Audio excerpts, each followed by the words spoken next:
নাহমাদুহু ওয়া নুসাল্লি আলা রাসূলিহিল কারীম। আউযু বিল্লাহি মিনাশ শাইতানির রাজিম। বিসমিল্লাহির রহমানির রহিম।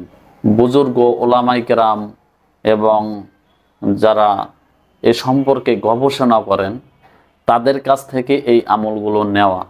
এই আমলগুলোকে যখন অবহেলা করবেন তখন কিন্তু আপনি কোনো সফলতায় পৌঁছতে পারবেন না, কোনো কাজের বরকত আপনি পাবেন না। কঠিন কাজ সহজ হওয়ার আমল।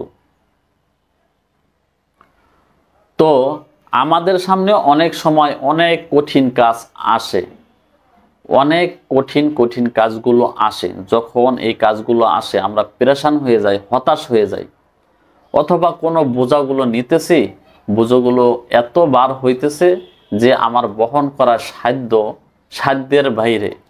আপনি যখন এই আমলটা করবেন, অথবা আমার যে বাড়ি বোঝাগুলা, যেই বোঝাগুলা আমি এর আগে বহন করছি কিন্তু খুব ভারী মনে হইতেছে বর্তমানে, এই ধরনের কথা অনেকে যদি বলে, আপনি যদি এই আয়াত পরে তাকে ফুঁক দিয়ে দেন, অথবা এই আয়াত পরে আপনি যদি তাকে পানির মধ্যে ফুঁক দিয়ে পানিটা তাকে ব্যবহার করতে বলেন, সে অবশ্যই কঠিন কাজ তার জন্য সহজ হয়ে যাবে, বোঝা বহন করার জন্য তার জন্য সহজ হয়ে যাবে।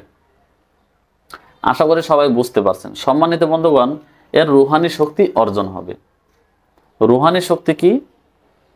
এই আয়াতে যে কথাগুলো বলা হয়েছে, এর একটা শক্তি, এর একটা নূর, এর একটা বরকত আল্লাহ সুবহানাহু ওয়া তাআলা আপনাকে দান করবেন।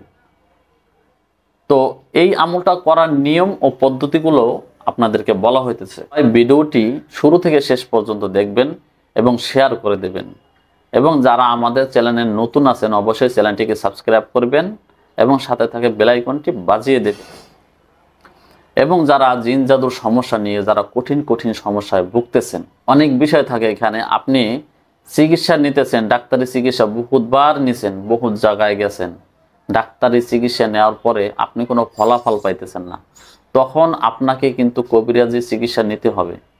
আর এই কবিরাজি চিকিৎসা আসলে এটা তো আমাদের বাংলা ভাষা। তো আমরা যে ভাষাগুলো জানি সেটা হলো মোদাব্বির অথবা রাকি, এদের কাছ থেকে এই চিকিৎসাগুলো নিতে হয়। যখন এদের কাছ থেকে এই চিকিৎসাগুলো নেবেন, ইনশাআল্লাহ আপনার ওই সমস্যা অবশ্যই সমাধান হবে। এটি পরীক্ষিত আমল। আমি কাজগুলো করতেছি বিধায় আপনাদেরকে বলা হইতেছে। যদি এই ধরনের কোনো সমস্যা হয় যে দীর্ঘদিন আপনারা চিকিৎসা নিছেন কিন্তু চিকিৎসায় কোনো সফলতা পাইতেছেন না, কোনো পরীক্ষা করতেছেন, পরীক্ষায় কোনো কিছু ধরাও খাইতেছে না, তখন আপনাদেরকে কিন্তু কবিরাজি চিকিৎসা নিতে হবে। এক্ষেত্রে বলে রাখা ভালো যে কবিরাজি চিকিৎসা, কোন চিকিৎসাটা আপনি নেবেন। কবিরাজি চিকিৎসার মধ্যেও কিন্তু অনেক সমস্যা আছে। সমস্যা বলতে কোনো কুফরি চিকিৎসা নেওয়া যাবে না। যারা মুসলিম তাদের জন্য বলা হইতেছে কোনো কুফরি চিকিৎসা নেওয়া যাবে না। যারা মুসলিম আছেন কোনো কুফরি চিকিৎসা নেওয়া যাবে না। আপনাদের চিকিৎসা নিতে হলে কোরআনি চিকিৎসা নিতে হবে, কোরআনি তদবির নিতে হবে। কুফরি চিকিৎসা নেন, এর দ্বারা আপনার ঈমান ধ্বংস হওয়ার সম্ভাবনা 100%। আশা করি সবাই বুঝতে পারছেন। এখন আপনাদেরকে সেই আমলটা দেওয়া হবে ইনশাল্লাহ। আমলটা স্ক্রিনে দেওয়া হবে, স্ক্রিন থেকে মুখস্থ করে নেবেন অথবা লিখে নেবেন। এবং কোনো বোঝা বহনে যদি কষ্ট হয় তখন সে এই আমলটা করলে তার বোঝা হালকা হবে এবং কঠিন কাজ সহজ হয়ে যাবে। এবং এর একটা তাবিজও আপনি ব্যবহার করতে পারেন, সাথে রাখতে পারেন, ইনশাল্লাহ ফায়দা পাবেন। তো শুক্রবার আসরের নামাজের থেকে শুরু করতে হবে এই আমলটা। প্রত্যেক ফরজের নামাজের পর এই আমলটা করতে হবে। শুক্রবার আসর নামাজের পর থেকে শুরু, তারপর থেকে পরবর্তী জুমা পর্যন্ত এই আমলটা করবেন। এই আমলটা করার দ্বারা আপনার কাজ সহজ হয়ে যাবে। আজকে এ পর্যন্তই। সবাই ভালো থাকুন, সুস্থ থাকুন।